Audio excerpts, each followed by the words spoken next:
Students, मैं पूनम राय।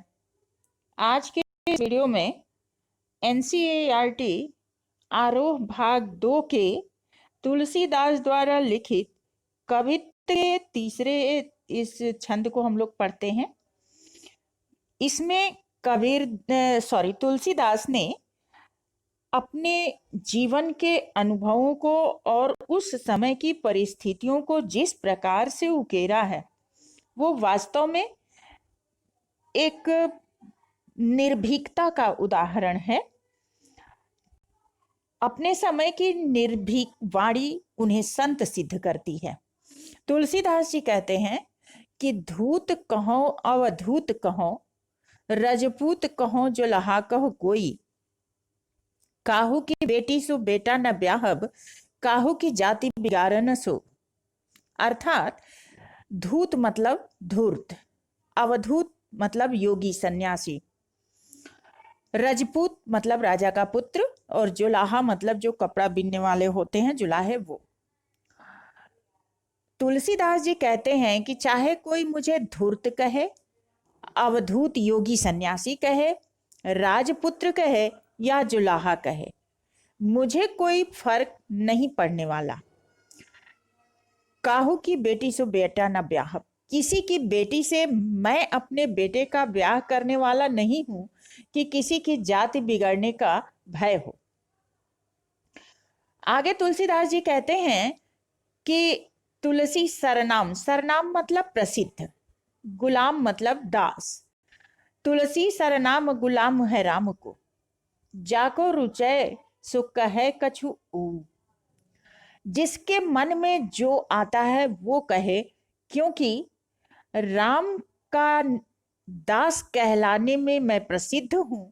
मुझे राम के दास के रूप में लोग प्रसिद्धि देते हैं और इसमें मैं गर्व का अनुभव करता हूं। और इसके बाद जिसको जो अच्छा लगे, रुचय मतलब अच्छा लगे, वो कहे, मुझे कोई फर्क नहीं पड़ता। मांगी के खैबो मसीत को सोईबो, मांग कर खाता हूं और मस्जिद में सोता हूं। न किसी से एक लेना है न किसी को कुछ देना है। तो ये तो इसका आशय हुआ। अब हम इसमें प्रमुख बिंदुओं को देखते हैं कि क्या क्या प्रमुख बिंदु उभर रहे हैं। तुलसीदास के स्वर में क्षोभ किस कारण उभरता है। यहाँ वो कहते हैं कि जुलाहा, राजपूत, अवधूत, धूत कहो, कोई फर्क नहीं पड़ता। मतलब उनके अंदर एक तरह का क्षोभ है, क्रोध है। क्यों? तो तुलसी को अपने जीवन में अनेक जातीय विवाद सहने पड़े थे, क्योंकि एक ब्राह्मणी के पुत्र थे, इनका पालन पोषण दासी के द्वारा किया गया। इस प्रकार इनको लोगों ने अनेक प्रकार से अपमानित किया था और इन्हें कष्ट दिया था, जिससे इनकी वाणी में क्षोभ या क्रोध आ गया था। तुलसी अपने किस रूप पर गर्व अनुभव करते हैं? राम का दास कहलाने में तुलसी को गर्व का अनुभव होता है। तुलसी अपने जीवन का निर्वाह किस प्रकार करते हैं? तुलसी अपने जीवन का निर्वाह मांग कर खाते हैं तथा मस्जिद में सो लेते हैं। अर्थात उनका कोई एक निश्चित स्थान भी नहीं है, स्वच्छंद जीवन व्यतीत करते हैं। तुलसी एक फक्कड़ संत हैं। आप कैसे कह सकते हैं? फक्कड़ का अर्थ होता है एकदम निश्चिंत और बिना किसी भय के, बेबाक वाणी बोलने वाला। तो तुलसीदास को कोई भय नहीं था। वो निर्भीक होकर अपनी बात कहते थे। सांसारिक मान मर्यादाओं से उन्हें कुछ लेना देना नहीं था। घर गृहस्थी में बंधे नहीं थे। जाति पात की उन्हें परवाह नहीं थी। उन्हें अपने बेटे बेटी की शादी किसी से करनी नहीं थी जिसलिए उन्हें चिंता हो। किसी मान अपमान का भी उन्हें भय नहीं था।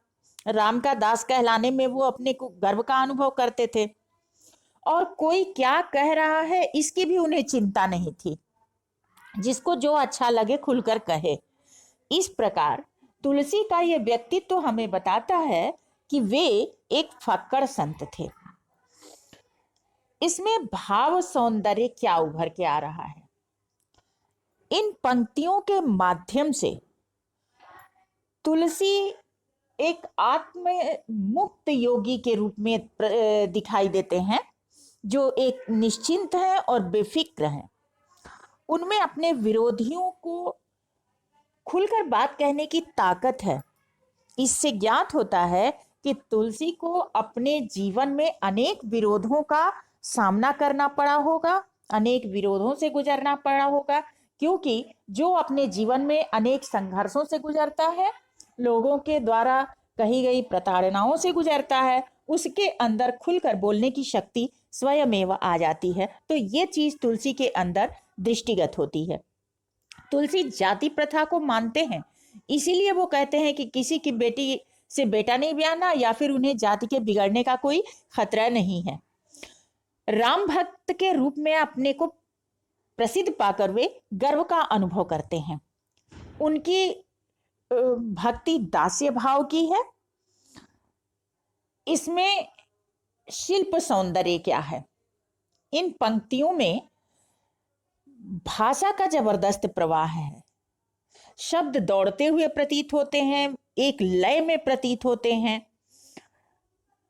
कहो को बेटी सो बेटा, काहू की जाति, कछु कहे कछु। इन जगहों पर अनुप्रास अलंकार है। सरनाम गुलाम मवर्ण की आवृत्ति है, तो इन जगहों पर अनुप्रास अलंकार है। और लेबो एक न देबो दो, यानी लेना एक न देना दो, यहाँ इस मुहावरे का प्रयोग हुआ है। तो आज के लिए इतना ही काफी। नेक्स्ट वीडियो में अगले विषय वस्तु के साथ मिलते हैं। तब तक के लिए धन्यवाद।